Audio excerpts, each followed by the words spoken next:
But I haven't got a cough. They're looking at us. What a frightening.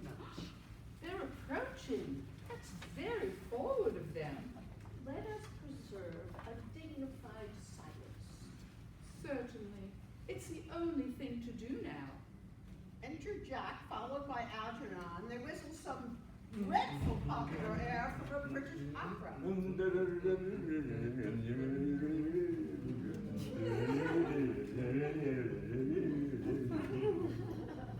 This dignified silence seems to produce an unpleasant effect. A most distasteful one. But we will not be the first to speak. Certainly not. Mr. Worthing, I have something very particular to ask you. Much depends on your reply.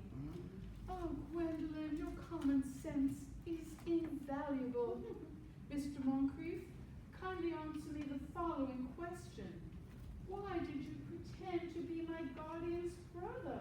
In order that I might have an opportunity of meeting you. That certainly seems a satisfactory explanation, does it not? Yes, dear, if you can believe him. I don't, but it does not affect the wonderful beauty of his answer. True. In matters of grave importance, style, not sincerity, is the vital thing. Mr. Worthing, what explanation can you offer me for pretending to have a brother? Was it in order that you might have the opportunity of coming up to town to see me as often as possible? Can you doubt it, Miss Fairfax? I have the gravest of doubts upon the subject, but I intend to crush them. This is not the moment for German skepticism. Their explanations appear to be quite satisfactory, especially Mr. Worthing's. That seems to me to have the stamp of truth upon it. I am more than content with what Mr. Moncrief has said. His voice alone inspires one with absolute credulity. Then you think we should forgive them? Yes. I mean, no. True, I had forgotten. There are principles at stake that one cannot surrender. Which of us should tell them? The task is not a pleasant one. Could we not both speak at the same time? An excellent idea. I almost always speak at the same time as other people. Will you take the time from me? Certainly. Your Christian names are still an insuperable barrier. That is all. Our Christian names? Is that all? But we are going to be christened this afternoon. For my sake, you are prepared to do this terrible thing? I am. To please me, you're ready to face this fearful ordeal? I am. How absurd to talk about the equality of the sexes, where questions of self-sacrifice are concerned. Men are infinitely beyond us. We are. They have moments of physical courage of which we women know absolutely nothing. Darling! Darling.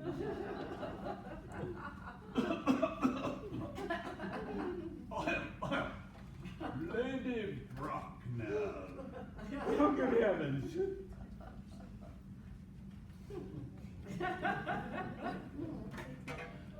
Gwendolyn, what does this mean?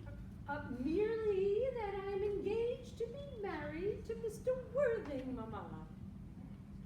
Come here. Sit down. Sit down immediately. Hesitation of any kind is a sign of mental decay in the young, of physical weakness in the old.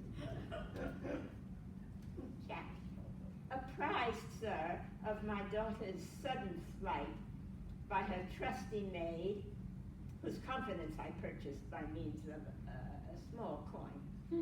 I followed her at once by a luggage train. Her unhappy father is, I am glad to say, under the impression that she is attending a more than usually lengthy lecture by the University Extension Scheme on the influence of a permanent income on thought. I do not propose to undeceive him. Indeed, I have never undeceived him on any question. I would consider it wrong. But, of course, you will clearly understand that a communication between yourself and my daughter must cease immediately from this moment. On this point, as indeed on all points, I am firm. I am engaged to be married to Gwendolyn, Lady Bracknell. You are nothing of the kind, sir. And now, as regards Algernon. Algernon? Yes, Aunt Augusta? May I ask if it is in this house that your invalid friend, Mr. Bunbury, resides? No. Bunbury doesn't live here. Bunbury is somewhere else at present. In fact, Bunbury's dead. Dead? When did Mr. Bunbury die? His death must have been extremely sudden. Oh, I killed Bunbury this afternoon. Poor Bunbury died this afternoon. And what did he die of? Bunbury? Oh, he was quite exploded. Exploded? Was he the victim of a revolutionary outrage? I was not aware that Mr. Bunbury was interested in social legislation. If so, it is well punished he is well punished for his morbidity. My dear Aunt Augusta, he was found out. The doctors found out that Bunbury could not live. That is what I mean. So Bunbury died. He seems to have had great confidence in the opinion of his physicians. I am glad, however, that he made up his mind at the last to some definite course of action and acted under proper medical advice. And now that we have finally got rid of this Mr. Bunbury, may I ask, Mr. Worthing, who is that young person whose hand my nephew Algernon is now holding in what seems to me a peculiarly unnecessary manner? That lady is Miss Cecily Cardew, my ward. I am engaged to be married to Cecily, Aunt Augusta. I beg your pardon. Mr. Moncrief and I are engaged to be married, Lady Bracknell.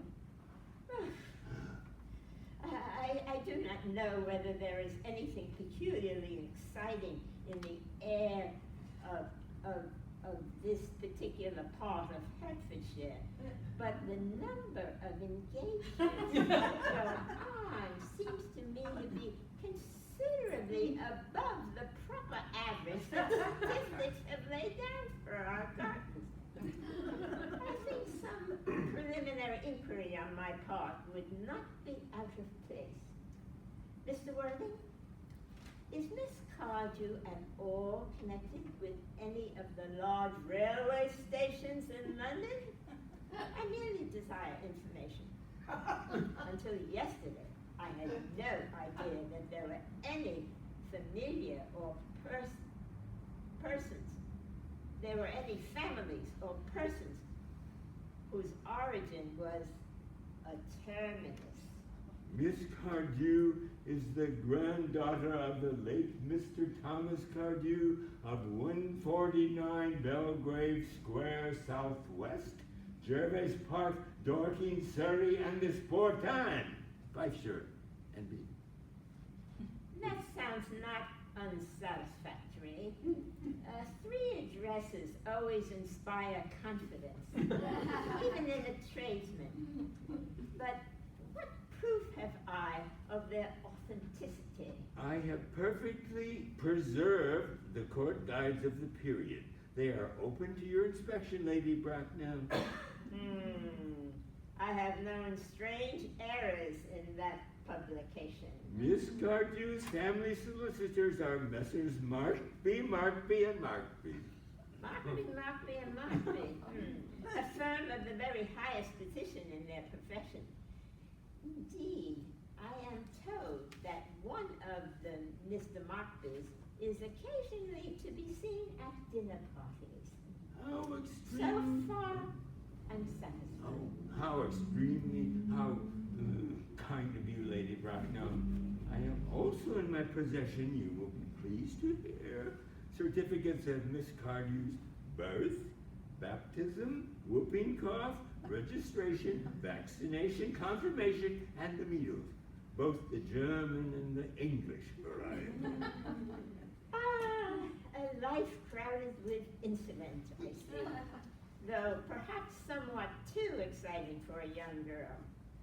I am not myself in favor of premature experiences. Gwendolyn, the time approaches for our departure. We have not a moment to lose. As a matter of form, Mr. Worthing, I had better ask you if Miss Cardew has any little fortune. Oh, about 130,000 pounds in the funds, and that is all. Goodbye, Lady Bracknell. So pleased to have seen you. Wait just a moment, Mr. Worthing. 130,000 pounds. And in the funds. Well, Miss Cardew seems to be a most attractive young lady, now that I look at her. Yes. Few girls of the present day have any really solid qualities. Any of the qualities that last and improve with time. We live, I regret to say, in an age of surfaces. Cecily? Come here, dear. Look. Pretty child. Well, your dress is sad and simple, and your hair seems almost as nature might have left it. But we can soon alter all that. A thoroughly experienced French maid produces a really marvelous result in a very brief space of time. I remember recommending one to young Lady Lansing, and after 3 months, her own husband did not know her. And after 6 months, nobody knew her.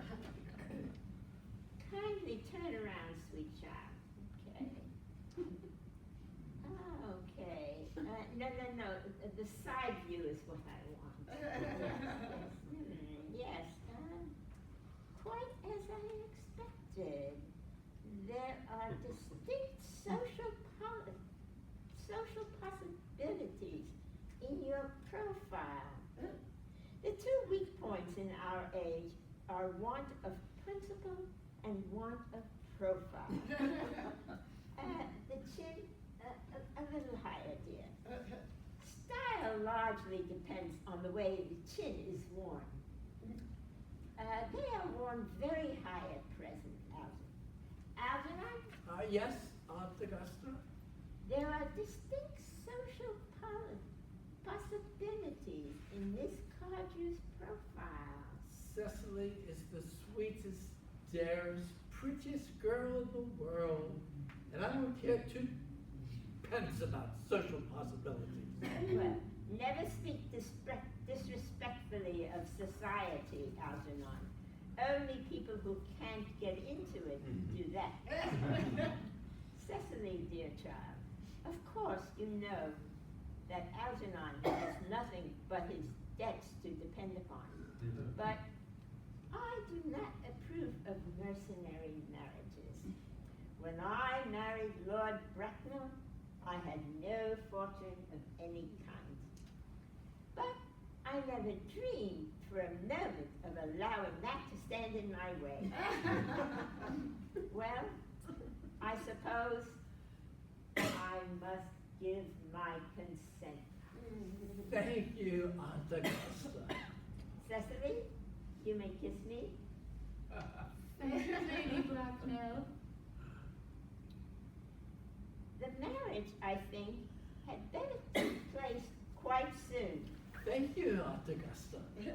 Thank you, Aunt Augusta.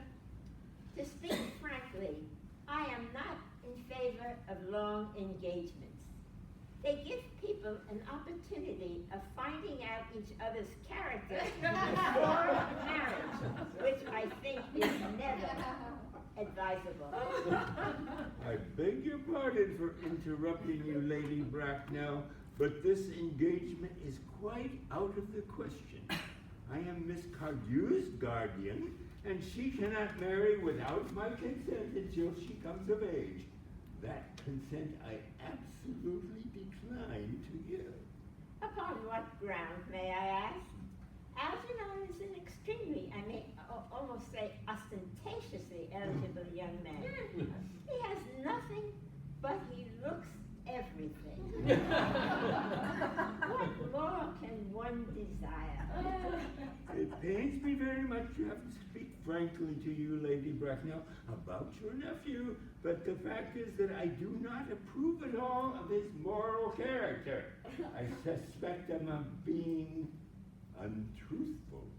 Untruthful? My neighbor? My nephew Algernon? Impossible. He is an Oxonian. I fear there can be no possible doubt about the matter.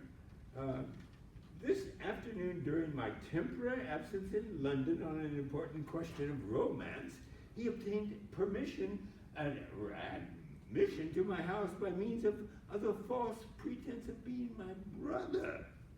Under an assumed name, he drank, I've been informed by my butler, an entire pint bottle of my Perrier Jouet Brut 89 wine I was specially reserving for myself. Continuing his disgraceful deception, he succeeded in the course of the afternoon in alienating the affections of my own ward. He subsequently stayed to tea and devoured every single muffin. And what makes his conduct all the more heartless is that he was perfectly well aware from the first that I have no brother. I never had a brother, that I don't intend to have a brother, not even of any kind. I distinctly told him so myself yesterday afternoon. Mr. Worthing, after careful consideration, I have decided entirely to overlook my nephew's conduct to you. That is very generous of you, Lady Bracknell. My own decision, however, is unalterable. I decline to give my consent. Cecily, sweet child, how old are you, dear? Well, I'm really only 18, but I always admit to 20 when I go out to evening parties. You are perfectly right in making some slight alteration. Indeed, no woman should ever be quite accurate about her age. It looks so calculating. 18, but admitting to 20 at evening parties. Well, it will not be very long before you are of age and free from the restraints of tutelage. So I don't think your guardian's consent is, after all, a matter of any importance. Pray excuse me, Lady Bracknell, for interrupting you again, but it is only fair to tell you that according to the terms of her grandfather's will, Miss Cardew does not come legally of age till she is 35. Oh, that does not seem to me to be a grave objection. 35 is a very attractive age. London society is full of women of the very highest birth who have, of their own free choice, remained 35 for years. Lady Dumbledon is an instant in point. To my knowledge, she has been 35 ever since she arrived at the age of 40. Which is many years ago now. I see no reason why our dear Cecily should not be even still more attractive at the age you mentioned than she is at present. There will be a large accumulation of property. Algie, could you wait for me until I was 35? Of course I could, Cecily. You know I could. Yes, I felt it instinctively, but I couldn't wait all that time. I hate waiting even 5 minutes for anybody. It always makes me rather cross. I'm not punctual myself, I know, but I do like punctuality in others. And waiting, even to be married, is quite out of the question. Then what is to be done, Cecily? I don't know, Mr. Moncrief.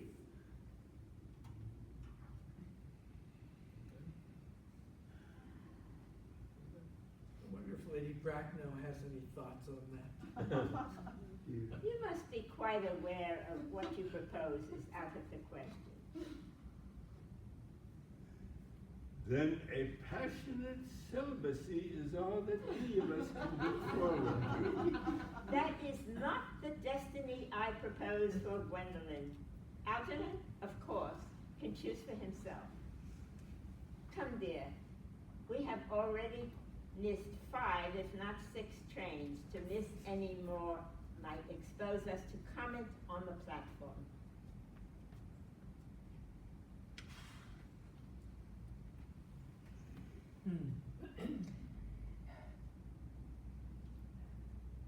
But both these gentlemen have expressed a desire for immediate baptism. Christenings, sir? Isn't that somewhat premature?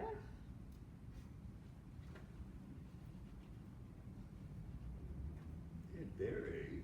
At their age, the idea is grotesque and irreligious. Algernon, I forbid you to be baptized. Lord Bracknell would be highly displeased if he learned that that was the way in which you wasted your time and your money. Am I to understand then that there are to be no christenings at all this afternoon? I don't think that as things are now, it would be much practical value to either of us, Dr. Chasuble. Oh, I am grieved to hear such sentiments from you, Mr. Worthy. They say more of the heretical views of the Anabaptists, views that I have completely refuted in 4 of my unpublished sermons. However, as your present mood seems to be one peculiarly secular, I will return to the church at once. Indeed, I have just been informed by the pew opener that for the last hour and a half, Miss Prism has been waiting for me in the vestry. Miss Prism? Did I hear you mention Miss Prism? Yes, Lady Bracknell. I am on my way to her side. Pray allow me to detain you for a moment. This matter may prove to be one of vital importance to Lord Bracknell and myself. Is this Miss Prism a female of repellent aspect remotely connected with education? She is the most cultivated of ladies and the very picture of respectability. Well, it is obviously the same person.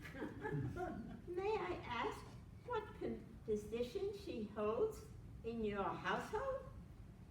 I am a celibate, madam. Miss Prism, Lady Bracknell, has been for the last 3 years Miss Cardew's esteemed governess and valued companion. In spite of what I hear of her, I must see her at once. Let her be sent for. Ah, she approaches. She's 9. I was told you expected me in the vestry, dear Canon. I have been waiting for an hour and 3/4. She catches sight of Lady Bracknell, who has fixed her with a stony glare. Miss Prism grows pale and quails. She looks anxiously round as if desirous to escape. Prism? Miss Prism bows her head in shame. Come Come here, Prism. Prism approaches in a humble manner. Prism? Where is that baby? The canon starts back in horror. Algernon and Jack pretend to be anxious to shield Gwendolyn and Cecily from hearing the details of a terrible public scandal.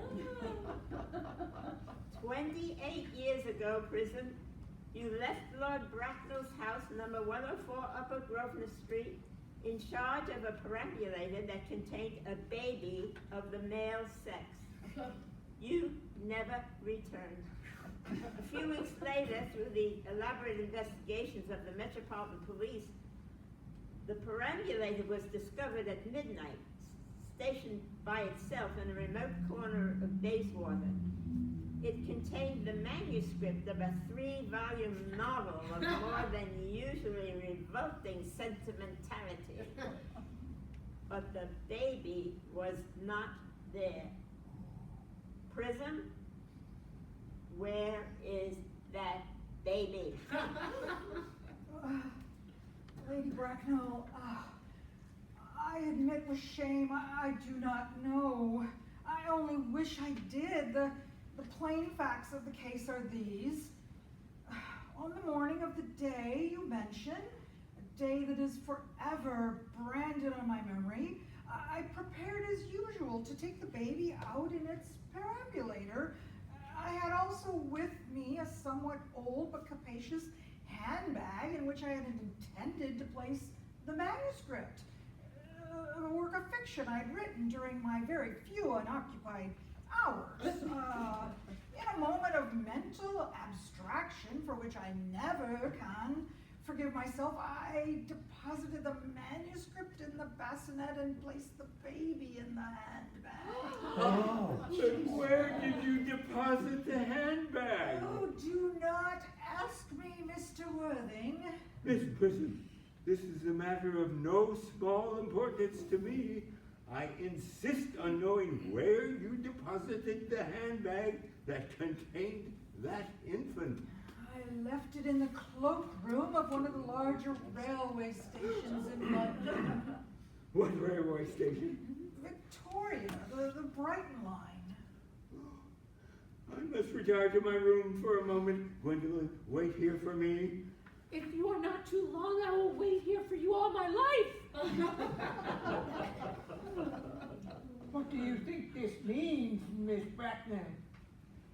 I dare not even suspect, Dr. Chasuble.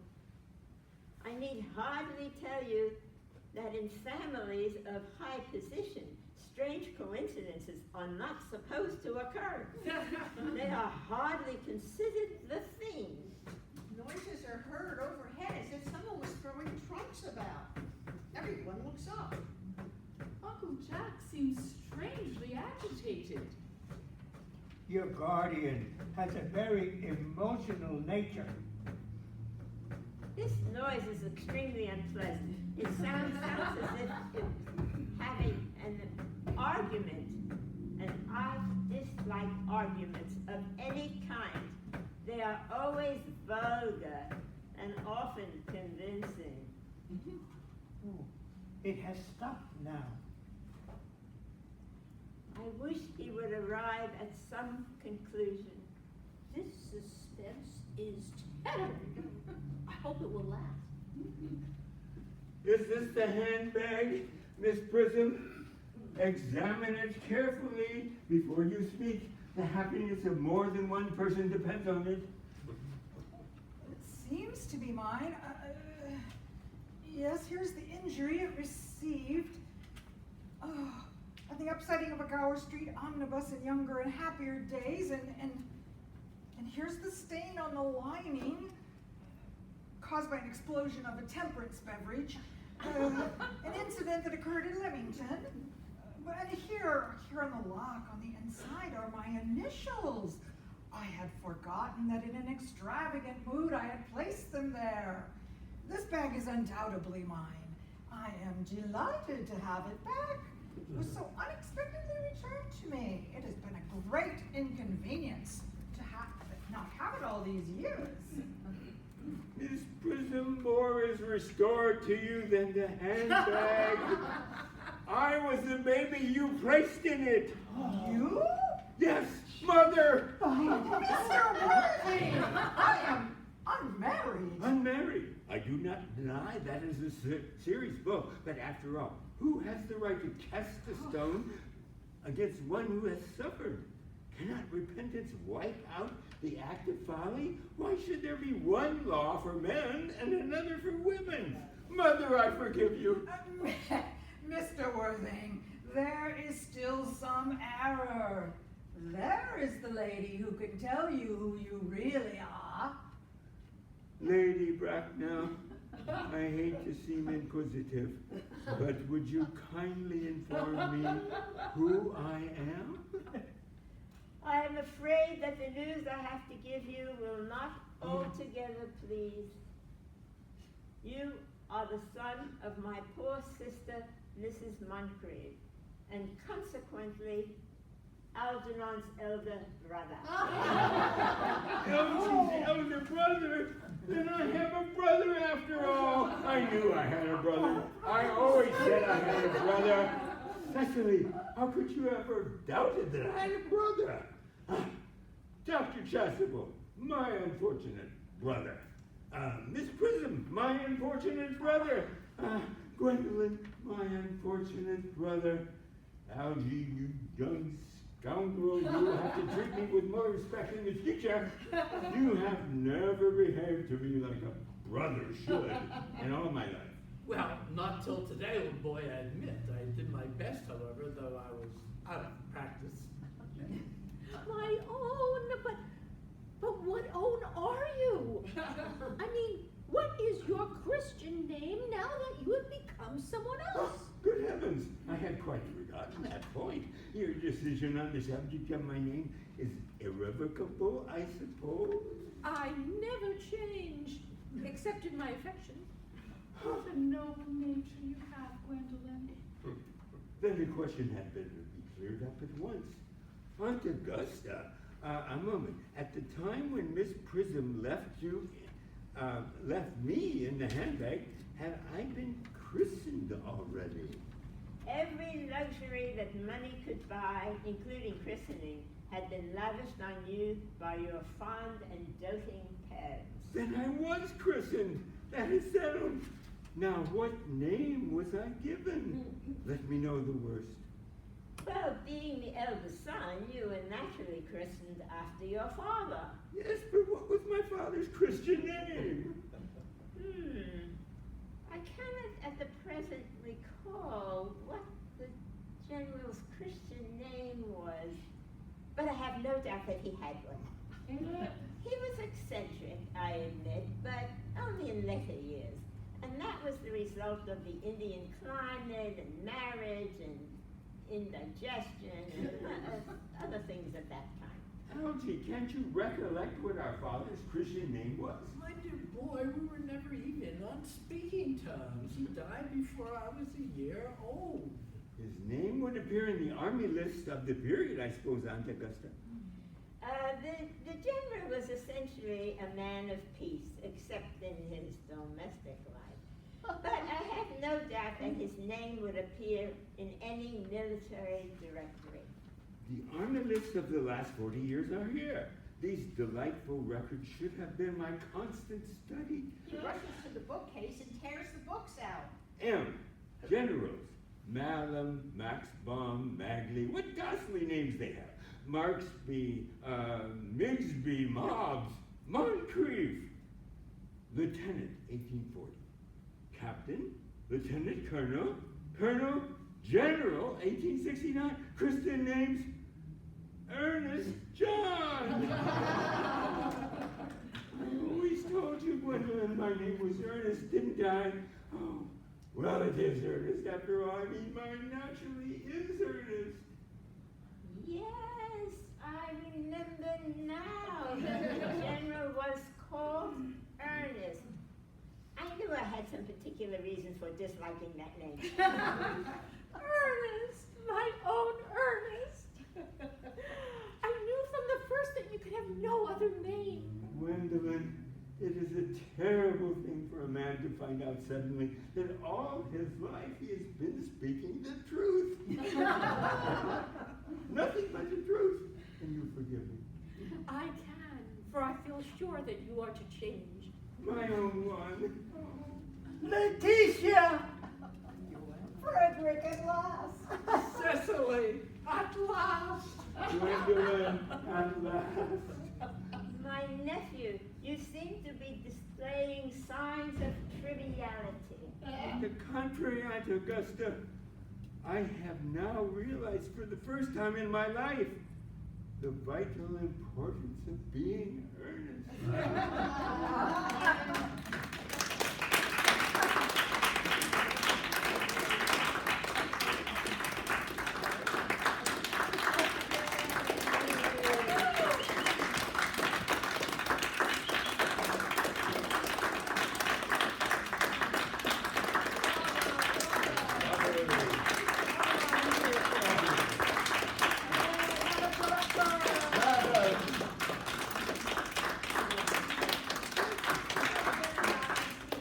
Very long, but where could I put that? That was fun. That was fun. What a great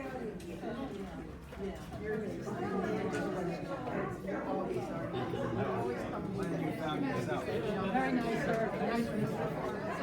Very nice.